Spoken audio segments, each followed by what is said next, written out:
Hi, I'm Jeremy. I'm Megan. And we are back with another episode of Recipes and Recollections. What are we cooking this month? We are making a frittata. It's from the West Pawnee Ranch, so it's called the WPR Frittata. Should be delicious. As usual, we'll start with the ingredients and stick around at the end and we'll learn a little bit about the Pueblo, Chile, and Frijoles festival. 6 corn tortillas. 3/4 cup, half and half. Oh, jeez. 4 cups of Pepperjack cheese. So we're gonna grate this. Did it call for Pepperjack? It says Jack cheese, which I'm assuming is Pepperjack. But Could be Colby Jack. Could be Colby Jack. We like Pepperjack, and I think it'll go well with the green chilies. 6 to 7 ounces green chilies, diced. Is that 6 to 7 ounces? This is actually 8 ounces because I love green chili and I didn't want to leave just one chili out. Where'd you get your chilies? I got them from our farmer's market, and he did tell me that they were from southern Colorado. Hopefully. Where in southern? Did he specify? No, or? he wasn't sure. So just he knew it was from the I southern. was like, are they Hatch green chilies? And he was like, no, they're from Colorado. And I was like, score. Nice. That's what I want. Pueblo chilies for the win. Yes, Pueblo chilies forever. Half a teaspoon of salt. We're using coarse kosher salt. 10 eggs. 10? That seems like a lot. It's a frittata. It's like all eggs. Is that what is frittata? Is that a Spanish word? Is it? Phone a friend. I don't know. Oh, you're 50-50? showing your age there. Who Wants to Be a Millionaire reference. 50-50 on that one? Half a teaspoon of ground cumin for that Southwest flavor. Half teaspoon onion salt. Is it all right that it's powder? Yeah, I already had that, and I'll just add in a little extra salt and it'll be fine. You don't think it'll ruin the entire recipe? Nope, I don't. Jeez. Gosh. Half a teaspoon garlic salt. Half teaspoon black pepper. Is that going to be enough pepper? I feel like that's not enough. We could do more. You know me. I mean, I'll stick to the recipe in theory, but I will put more pepper in probably. We are making the WPR Frittata. In our cookbook it says this recipe comes from the West Pawnee Ranch Bed and Breakfast in Grover, Colorado. So that's why it's called the WPR Frittata. The way this frittata is gonna be is a little bit more like a casserole. We're gonna kind of layer some things and then put our eggs on top and kind of mix it. But it's gonna be really great. My favorite ingredients in this is gonna be our green chilies. What we're gonna do to start is take our 9x13 casserole dish, and we're gonna either spray this with cooking spray, or I don't have that, so I'm gonna just put a little oil in here and rub it around. What kind of oil? This is actually olive oil because we're running low on vegetable oil. You do vegetable oil if you could, or? Probably.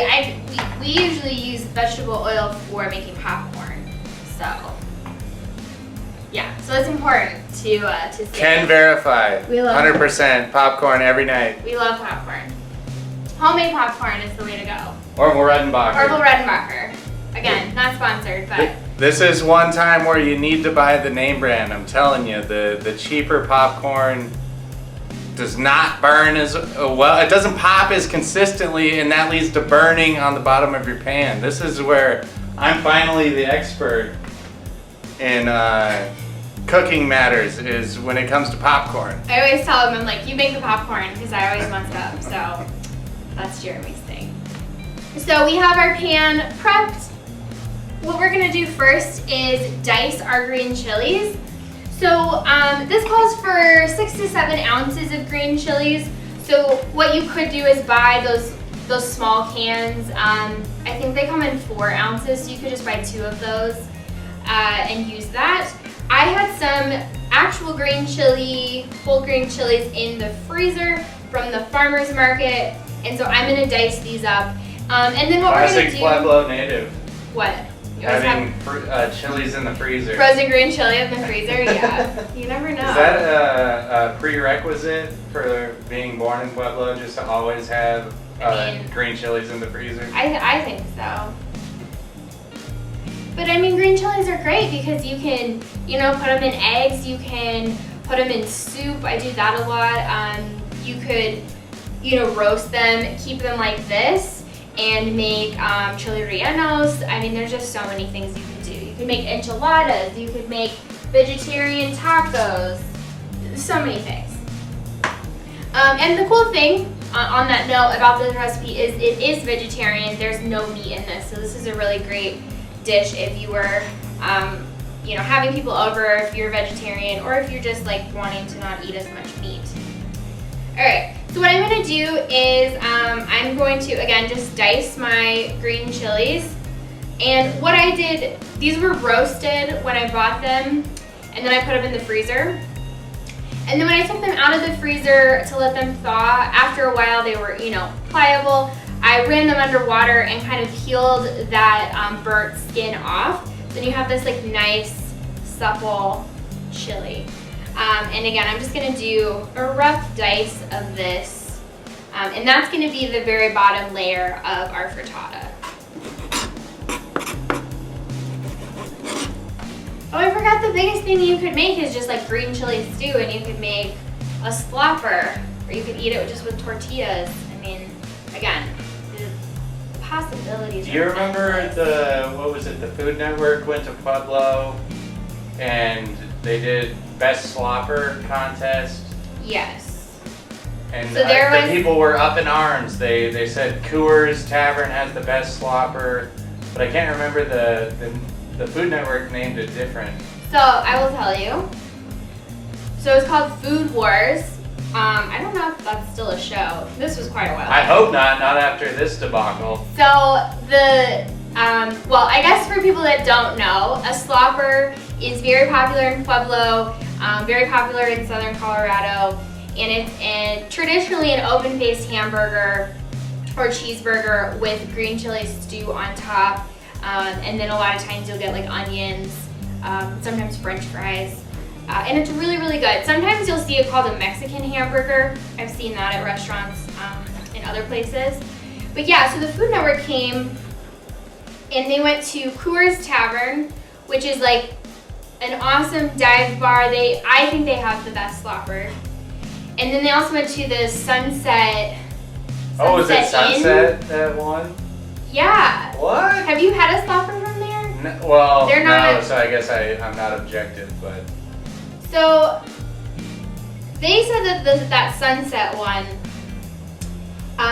which I would also contest because I think the one from Coors is better. So if you ever are in Pueblo, try Coors Tavern. It's like downtown. But theirs I think are way better than Sunset. Sunset's like too big and they put a top bun on it, at least when I used to eat there, like, so. But if you have thoughts about sloppers, put them in the comments. I have a thought about the slopper, because one good thing, I don't know if they do this at the Sunset, but at Coors they offer a not just one, two, not just two, 3 patty slopper. You get 3, what would you call that? Like hamburger patties. All slopped together. Of course you're gonna do the French fries. Of course I'm gonna do the French fries, I guess. Fried potatoes are up to you. But the triple slopper, oh man, it's gotta be like 3,000 calories, but the best 3,000 calorie dedication you've done in your life, probably. So good. You're not gonna regret it. I mean, unless you get heartburn, then you probably want the Tums, you know, ready. Have the Tums ready, you know. This frittata is in the Southwest flavors section. So a lot of the recipes in this section have things like chilies, tortillas, cumin, so some of the same flavors that we're using today. Okay, I have chopped my green chilies. And what it tells us to do, spread half of the diced green chilies on the bottom of the casserole and top with 3 of the tortillas that are torn into like 1-inch squares. So I'm gonna just get a big handful and kind of just spread this out. It doesn't have to be a full layer on the bottom because when we mix our eggs and pour it over, it's gonna like seep into all the little areas. In non-pandemic years, you go down to Pueblo and just get those roasted green chilies. That's like my favorite smell is like chilies that are roasting. Oh, it smells so good. Okay. Remember that time we went to the Chili Fest and they had the giant inflatable duck? Remember? And the wind was really bad, so it was really windy, and then we thought that the duck might fly away. Lily was down there. Oh yeah, I do remember that. That was funny. Oh, Lily. Shout out to Lily. Okay, so we have our green chili on the bottom, and this recipe calls for 6 corn tortillas, and so for this first layer, we're just gonna use 3. And it says to tear them into 1-inch squares. Since I have a knife, I'm just gonna cut them, but you could really just loosely tear them. I think as long as all your pieces are kind of the same size, it'll be fine. That's kind of messed up to ask somebody to cut a circle into squares. Yeah, I don't know. Should we get into the square tortilla business? Ooh. Think it'd be easier to make a burrito with a square tortilla? Definitely easier to make a Taco Bell crunch wrap. No. Check out this gold mine. It's kind of embarrassing. Fire sauce, yeah. Meg doesn't want to keep it out, because leftover condiments aren't really the sign of high class, but this will go well in the frittata. Yeah, one thing that this recipe it does include in the list is picante sauce. Just like salsa or any kind of hot sauce will be really good with this. So we have our green chilies and our tortillas on that first layer. And then the next thing we do is we're gonna add 2 cups of cheese. I wanted to buy a block of cheese because I actually think the flavor is a little bit better than when you buy it pre-shredded. That's just my personal preference. But if you want to just buy the shredded Pepperjack or Colby Jack, it's gonna be fine. All right, I have my 2 cups of shredded Pepperjack, and I'm just going to spread this. So it's almost kind of like you're making lasagna, sort of. Did you ever see that meme that was like, if you add a lasagna on top of another lasagna, it only becomes one lasagna? That's the power of lasagna. Ooh, I didn't know. That's funny. That's true. What's the largest lasagna in like Guinness? Do people do still the Guinness? Do like giant food? Is Guinness World Records still a thing? I think so. There's got to be a tallest or Like largest biggest. lasagna. It's like the pyramids. I'm You sure. have the tallest pyramid, you have the tallest lasagna, but then you also have like the largest, which is a different quantity, right? Like the largest is square footage or poundage of lasagna. Poundage. Is there a lasagna in the cookbook, do you think? Maybe. There might be. So we're gonna take 3 more tortillas, so that's a total of 6, and put that on our second layer. This would also be a really fun recipe to do with kids, because you could have kids tear the tortillas and help you with the layering, carefully shred the cheese depending on how old they are. Spread out the green chilies. When we get to the eggs, they can whisk the eggs. So I feel like this is a very family-friendly dish to make. Your educator experience is shining through. Yeah, I miss working with kids, so I always think about oh, I could teach this. This would be fun as a lesson or something. So. Take that out. Our beautiful amount of cheese, and this is about 2 cups. This is very cheesy. This is more cheese than I would normally cook with, but. All right, we have our chilies, tortillas, cheese, times 2. And now for the main part of our frittata is the eggs. So I'm going to crack 10 eggs in this bowl. 10 eggs! That's a lot of eggs. That's almost, why didn't they just go with 12? I don't know, yeah. You're giving me a weird number. It's a lot of eggs. Sam Bach, your local state historian, he is very intolerant of lactose. Sam, you could not eat this. It's got a lot of cheese. He specifically asked me not to share that on YouTube, but you know, here we are. Yeah, the nice thing about cracking eggs is if you lose track, you're like, oh, 1, 2, 3, 4. Okay, I have 6 more left. Ooh. 7, 8, 9, 10. Yay. We have our 10 eggs. And we are also going to mix that with our half and half. I'm gonna give this a shake. This is a 3/4 cup of half and half. So 3/4 cup into our 10 eggs. And we are going to whisk this. One thing I would recommend is actually to try to whisk and break your yolks first before you put your half and half in. That's not what I did. And what I'm doing right now is just kind of taking my whisk and going through and making sure there aren't any unwhisked yolks. This is gonna make kind of like a scrambled egg consistency when we bake it.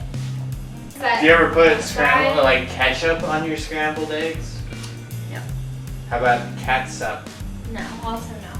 I don't like ketchup or catsup. What about Heinz? What other kind of ketchup are you buying? Sometimes I'll put syrup on my scrambled eggs. I don't know why I like that. Like sweet and savory. Do you have a syrup preference? No. Not really. Okay. I like the Cracker Barrel little bottles of syrup. Just because it's in a little bottle. And That's a like classy move. Fun. Only one Cracker Barrel. Yeah, what's up with that?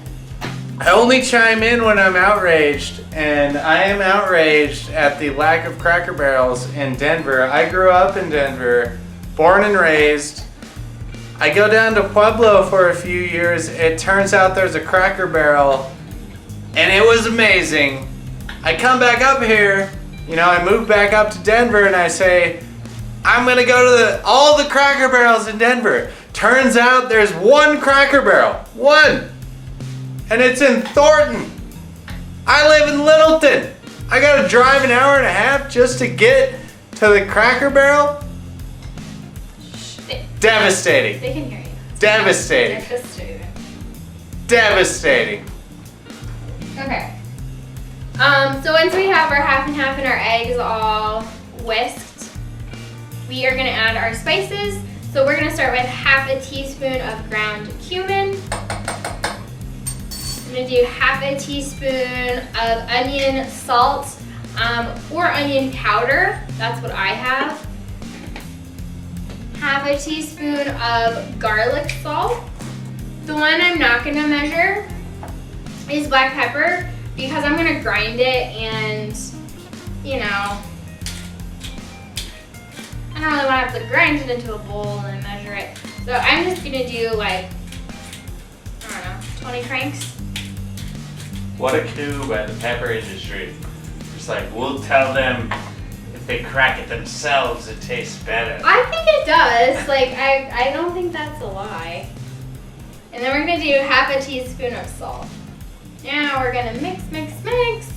Whisk our spices in.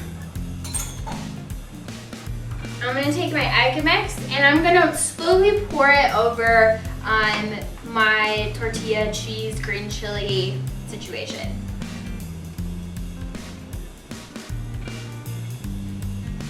So we poured our egg mixture over, and what you'll see happen is it really it's so much liquid, it's gonna sink down, kind of get mixed in with all of the layers that we made. And then what we're gonna do is we are going to cover this with foil and refrigerate it overnight.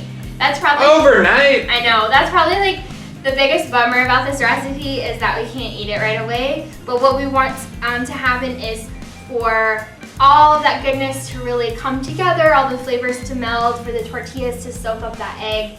And then what we'll do is bake it in the morning, and then we'll eat it. So I'm gonna put some foil on this, pop it in the fridge, and we'll see you tomorrow.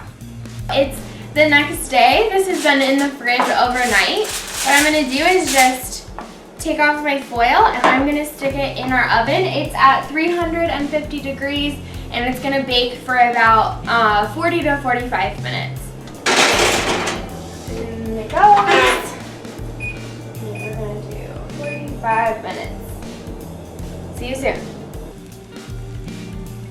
Our frittata is done. I pulled it out of the oven. It smells really good.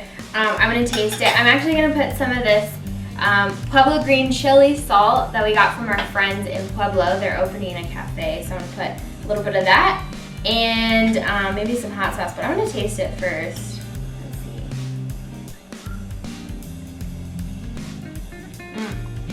It's hot. It's really, really good. The green chilies and the cheese and the tortillas, it's really awesome. Yum. Thanks for watching. I hope your WPR frittata was as good as ours. I love eggs pretty much all times of day, so I'm excited to eat the leftovers we have from that. Now that we've done the cooking portion of Recipes and Recollections, let's go ahead and learn a little bit about the Pueblo Chili and Frijoles Festival. The Pueblo Chili and Frijoles Festival is a celebration like no other.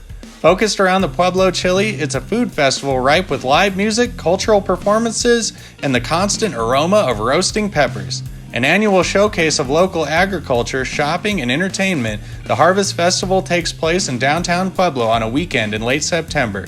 Created in 1994, the festival has become Pueblo's signature event. It draws an estimated 150,000 guests who pour millions into the local economy. Few could have guessed what it would become had they seen the first festival, which hosted a single pepper roasting vendor and a one-farmer market. Did I think we'd make it 25 years? Not a chance, said Rod Slyhoff, one of the creators of the festival. If we hit 3,000 people that first year, we were lucky. Now, it really draws a lot of people from outside of Pueblo County. That's why we kept it going. It's become a destination piece for us as far as tourism. Festival highlights include street vendors, culinary competitions, jalapeno eating and frijole bean spitting contests, and a fireworks display on Pueblo's scenic Riverwalk. Always central to the celebration and a whiff away is, of course, the Pueblo chili. Festival goers watch in awe as flames douse the rotating chili roasters before they stock up on chilies for their own recipes. The Pueblo Chili and Frijoles Festival is one of Colorado's best. Next time you visit the festival, make sure to stop by El Pueblo History Museum, a community museum of history, Colorado. Located on Union, within the festival grounds, the museum hosts a complimentary celebration and offers a variety of exhibits to help you learn about Southern Colorado's rich history.